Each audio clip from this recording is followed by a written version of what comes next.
Good morning, students. I hope you are staying safe at home. Well, today I am here again with a topic which was demanded by the students that kindly tell us some more tricks to memorize word meanings or anything like poems and poets. So anything we can memorize. Tell us that technique. Okay, no problem. I am here with that technique. For that technique, I must tell you that you should imagine something different. You should be imaginative. Like for that, I'll put an example. When we used to be, जब हम लोग छोटे होते थे, तो एक add आती थी टीवी पे ओके साबुन की, राइट? तो ओके साबुन में होता क्या था कि एक दुल्हा जो फेरे पे बैठा हुआ है और वो अभी फेरे चल ही रहे हैं, तो पीछे से आवाज आती थी ओके साबुन पे 1 रुपए की छूट, और दूल्हा जो है फेरे छोड़ के भाग जाता था वो उस 1 रुपए की छूट लेने के लिए ओके साबुन पे. Is it possible? It's not at all possible. The imagination was so absurd and so bizarre that I still remember that advertisement. So कुछ ऐसी ही टेक्निक होती है. यही एक टेक्निक है जो आप इतने हायर लेवल के कोचिंग इंस्टीट्यूट्स में जाते हैं, लाखों रुपए पे करते हैं, वो इसी तरह की छोटी छोटी ट्रिक्स और टेक्निक्स आपको देते हैं जो आपको हेल्प आउट करती हैं चीज़ों को मेमोराइज करने में और पढ़ने में, और कोई भी एग्जाम जो है वो क्रैक करने में आपको हेल्प आउट करती हैं. वो चीज़ें आज यहाँ आपको फ्री में मिलने वाली है, कुछ उस तरह की ट्रिक्स, राइट? सो उसके लिए पहले एक छोटा सा एग्जाम्पल मैं लेना चाहूँगी जो आपको हेल्प आउट करेगा, ना सिर्फ इंग्लिश में, किसी भी सब्जेक्ट में आपको हेल्प आउट करेगा कि कैसे ये ट्रिक हम यूज़ कर सकते हैं, कैसे हम अजीब अजीब इमेजिनेशन करके और चीज़ों को कोरिलेट करके याद कर सकते हैं. चीज़ों को कोरिलेट करो आप अजीब अजीब इमेजिनेशन से, तो वो ईजिली याद रहेंगे. मान लीजिए आपको मार्केट से जाके और लेके आने हैं आलू लेके आने हैं, और नमक लेके आना है, नोटबुक्स लेके आनी है, और सैनिटाइजर लेके आना है, राइट?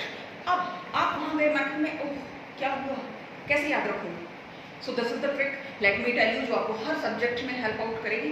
तो ट्रिक क्या है? आप इमेजिनेशन करेंगे. क्या सोचिए, इतने मोटे मोटे पोटैटोज हैं, जैसे सूमो पहलवान होते हैं वैसे मोटे मोटे पोटैटोज हैं, और उनके अंदर से जो साल्ट है उसके फव्वारे निकल रहे हैं. फव्वारों के अंदर से साल्ट निकल के आ रहा है, ना कि पानी निकल के आ रहा है. और जब वो नीचे गिरता है वो साल्ट फव्वारों का, तो जो है नोटबुक्स बह के एक नदी बन गई है उन नोटबुक्स की. तो आपको प्यास लगी हुई थी, आप थक चुके थे, आपने जैसे ही ऐसे करके उस पानी को पीना चाहा तो इट वाज लाइक वाह, ये तो सैनिटाइजर है, पानी नहीं है. सो हमें क्या क्या चाहिए था, क्या क्या हमें लेके आना था? अभी सबसे पहले क्या इमेजिन किया था? मोटे पोटैटोज. आपको तुरंत याद आ जाएगा पोटैटोज लेके आने थे. फिर क्या हुआ था? उनमें से फव्वारे निकल रहे थे. किस चीज के? साल्ट के फव्वारे निकल रहे थे. फिर क्या हो रहा था? साल्ट के फव्वारे. फिर उससे नदी बह के निकल रही थी. किस चीज की? पानी की नहीं, नोटबुक्स की.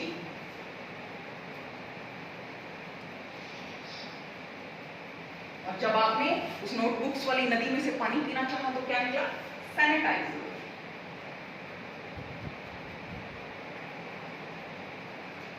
सैनिटाइजर निकला. हो गया.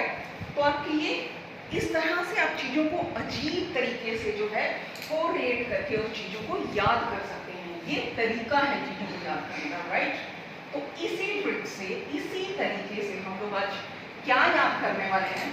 हम लोग आज याद करने वाले हैं, हमारा टॉपिक जो है most interesting and funny way था ना, ये फनी वे. तो funny way to learn poem and poets meaning. Poem के नेम्स भी याद करेंगे और पोएट्स के नेम्स भी याद करेंगे. क्लास 12 की पोएम्स मैंने यहाँ पिक आउट किए so that it will be helpful for my students. That's why I have picked this topic, right? तो अब हम क्या करेंगे, इधर हम लोग ले लेते हैं क्लास 12 की पोएम्स और पोएट्स मैंने लिखे हुए हैं, राइट? तो फर्स्ट हमारी पोएम जो है क्लास 12 में वो है my mother at 66 by Kamala Das, right? अब हम इसको कैसे याद रखेंगे? My mother at 66 by Kamala Das. हमें करना क्या है कि हमें ये देखना है कि जो मेरी मदर है वो एज पे 66 की एज पे, यूजुअली क्या होता है कि 60 की एज पे जाते हैं तो हम क्या बोलते हैं, सठिया जाते हैं. उनका दिमाग थोड़ा सा जो है वो खिसक जाता है, पागल हो जाते हैं लोग. तो ये 66 की एज है, तो एक पंजाबी में पागल को बोलते हैं कमला, राइट? तो यहाँ वही है हमारे पास, कमला. वही क्लू लेके हम लोग इसको कोरिलेट करेंगे कि माय मदर एट 66, मेरी मदर जो है वो 66 की एज पे जाके, या कमला दास की मदर जो है वो 66 की एज पे जाके क्या हो गई? कमली हो गई. तो हमें कैसे याद रहेगा? My mother at 66, what happened with her?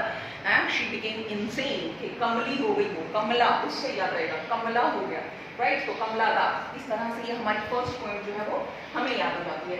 Then we are coming to the second point and its name is an elementary school classroom in a slum by Stephen Spender. An elementary school classroom in a slum हमारी point का name है, right. हमें क्या याद रखना है कि हमें राइमिंग वर्ड्स को कोरिलेट करने हैं। यहाँ पे स्पेंडर जो वर्ड है वो किससे मिलता जुलता है? स्प्लेंडर से। Splendor is a bike, Splendor से मिलता है। तो हमें क्या करना है कि जो हमारे टीचर थे, एलिमेंट्री स्कूल के जो टीचर थे, वो क्लासरूम में कैसे आते थे? उन टीचर का नाम था स्टीफन और वो स्प्लेंडर बाइक पे आते थे, राइट। तो ये हो गया correlate. An elementary school classroom in a slum, Stephen Spender, Stephen sir जो है वो स्प्लेंडर बाइक पे आते थे एलिमेंट्री स्कूल क्लासरूम में, right. Now we are coming to the keeping quiet, right? And its its word is Pablo Neruda. अब Pablo Neruda हमें कैसे याद रखना है? आप लोगों का एक बड़ा ही फेमस सा गेम है जिसपे बड़ा ध्यान रहता है बच्चों का आजकल, क्या है? पबजी। याद है ना आप लोगों को? पबजी बहुत खेलते हैं बच्चे आजकल मोबाइल पे, पबजी। तो पबजी में एक्चुअली होता क्या है, व्हाट हैपन्स, इस गेम से कोरिलेट करेंगे हम पैब्लो को। पैब और पब एक जैसी साउंड आ रही है, राइमिंग साउंड है, that's why I took this PUBG. और आपको याद हो गया पबजी। पबजी गेम में क्या होता है कि आप यूजुअली उसमें एनिमी पे अटैक करने के लिए अंडरग्राउंड वाटर जो है वो स्विम करके जाते हो, चुपचाप अंडरग्राउंड वाटर स्विम करके, और अचानक से अपने एनिमी पे अटैक कर देते हो। इट हैपन्स, कुछ ऐसा ही होता है। एज मच आई सा कभी थोड़ा बहुत देख लिया है, so I know that much about PUBG. So तो पबजी में कुछ ऐसा होता है। अब आपको करना क्या है, पबजी से हमें पैब्लो नेरुदा याद रहेगा और कीपिंग क्वाइट। कीप क्वाइट जब आप क्लास में शो करते हो तो टीचर क्या बोलता है? All of you keep quiet, यही बोला जाता है ना। तो कीपिंग क्वाइट का मतलब होता है चुप रहना, राइट। तो चुपके से, अभी क्या बताया था, आप अपने एनिमी पे कैसे अटैक करते हो? चुपके से अटैक करते हो, चुपके से जाके पबजी में, राइट। तो कीपिंग क्वाइट पैब्लो नेरुदा, इस तरह से पबजी से कोरिलेट करके आपको पबजी से याद आएगा पैब्लो नेरुदा, और फिर पैब्लो नेरुदा से पबजी को कोरिलेट करके आपको क्या याद आएगा कि हम चुपचाप जाके एनिमी पे अटैक करते हैं, चुपचाप यानी keeping quiet, right. Then we are coming to the fourth point, A Thing of Beauty by John Keats. Okay, John Keats is my personal favorite poet. John Keats and Robert Browning, William Wordsworth. These three are my favorite poets, right?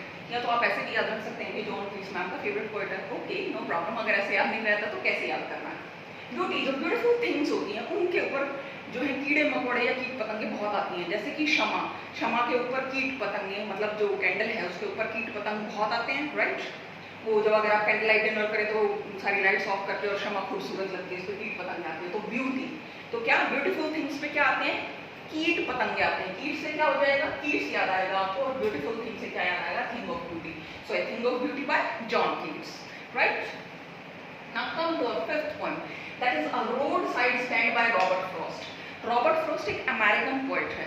Usually हमारे English में जो है वो American और British poets हैं maximum. तो दोनों ही countries में क्या होता है कि बहुत सारे ऐसे प्लेसेस हैं जहाँ हमेशा बर्फ गिरती रहती है या बहुत ठंडे होते हैं। तो अमेरिका में भी बहुत सारे ऐसे प्लेसेस हैं जहाँ बर्फ गिरती रहती है। तो ये अमेरिकन पोएट रॉबर्ट फ्रॉस्ट है, इसका नाम है Robert Frost. Now what happen कि ऐसे ही एक रोड साइड स्टैंड था, तो इस रॉबर्ट के पास कोई घर नहीं था। ऐसी स्टोरी इसको क्रिएट करो, इसके पास कोई घर नहीं था रॉबर्ट के पास, तो ये रात भर रोड साइड के उस स्टैंड पे ही खड़ा रहा। तो सुबह तक वो रॉबर्ट क्या हो चुका था? फ्रॉस्ट हो चुका था, जम चुका था। जब आपने सुबह देखा तो रॉबर्ट फ्रॉस्ट हो चुका था। कहाँ फ्रॉस्ट होकर कहाँ गिरा पड़ा था? रोड साइड स्टैंड पे। तो road side stand by Robert Frost हो गया हमें याद, right. Now come to your last point, that is aunt Jennifer's tigers by Adrienne Rich, right.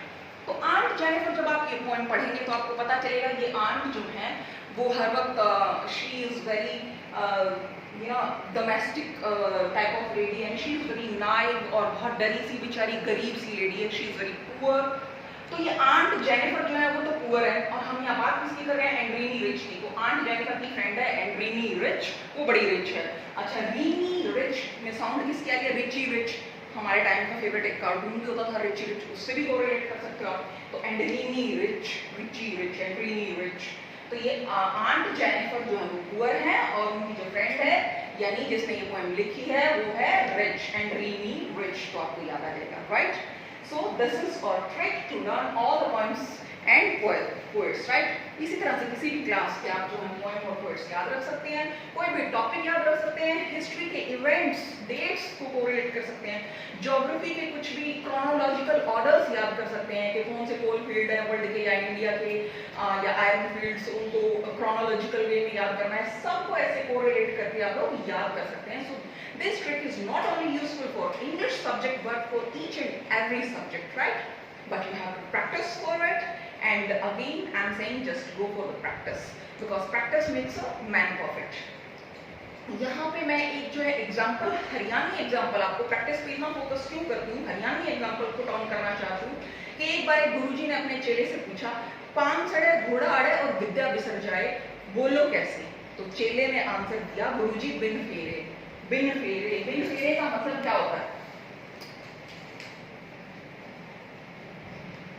चेले ने आंसर दिया बिन फेरे मींस विदाउट प्रैक्टिस.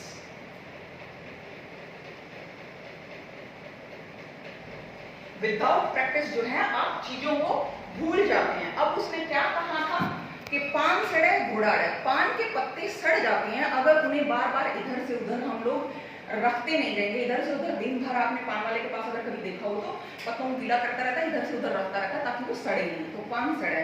बिन फेरे, घोड़ा अड़े, घोड़ा अड़ने लग जाता है, चलेगा नहीं अगर उसको हर रोज प्रैक्टिस पे हर रोज घुमाने के लिए नहीं लेके जाओगे. इसका बेस्ट एग्जांपल है स्पेन में अभी हुआ कोविड-19 की वजह से जो है एक हॉर्स टेबल में, घोड़ों के अस्तबल में लगाई गई ट्रेड मिल्स, उसके ऊपर उनको प्रैक्टिस करवाते हैं उन ट्रेड मिल्स पे घोड़ों को, ताकि वो लोग जो है चलना ना भूले, अड़े ना चलने के लिए. फिर तो ये हो गया एग्जाम्पल.